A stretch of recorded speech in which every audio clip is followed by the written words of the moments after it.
Meantime, let's get back to this country and Washington. The chief national security correspondent, Jennifer Griffin, is live for us at the Pentagon. Jennifer.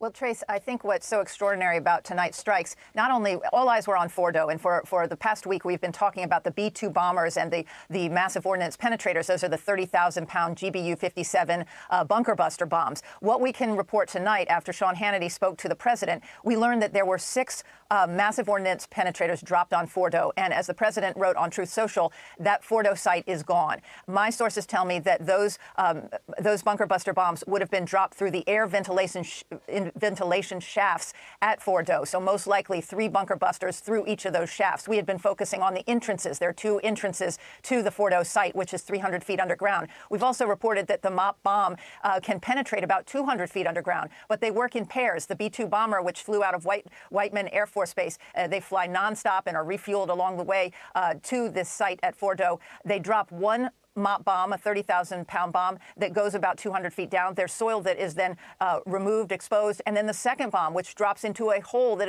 has a radius of about 25 feet. It goes into the same hole and can go even deeper. So Fordo, we understand, is gone. That is significant because that was the main nuclear enrichment site, and it was deeply fortified in that mountain. But then there are the 2 other sites. You have Natanz, which had 3 underground enrichment facilities. Those 3, we understand that 30 Tomahawk missiles were fired from U.S. submarines about 400 miles away from these sites, the sites at Isfahan and Natanz. Those U.S. submarines were most likely Ohio-class converted guided missile subs. Most likely the USS Georgia or Florida were involved in those strikes. What I'm being told, though, is that Isfahan is an even harder target than Fordo. We hadn't talked about it as much this week because all the focus was on the B-2s and the MOP bombs and Fordo. But Isfahan is where the uranium hexafluoride is, where the centrifuges are made. And my understanding is there is a tunnel into the mountain there, and it is much, much deeper than at Fordo. And so we will have to wait and see the bomb damage assessment at that site to see whether it was completely destroyed. I'm told from very, very knowledgeable sources that was most likely the hardest site. So we'll have to see.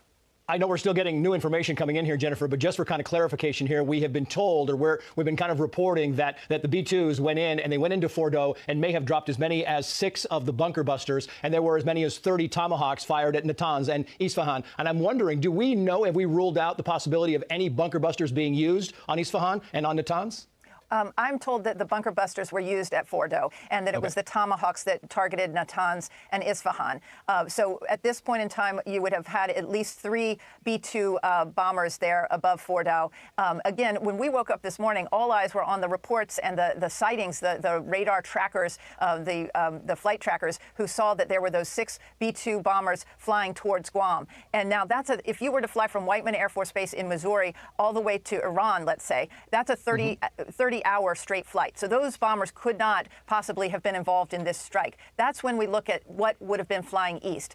Clearly, some B-2 bombers from Whiteman flew east, and that's why we saw this week about 30 air refuelers that were positioned in Europe and along the way and throughout the Middle East, because they would have been required to create an air refueling bridge to get those B-2s. It's a 15-hour flight if you go east from Whiteman to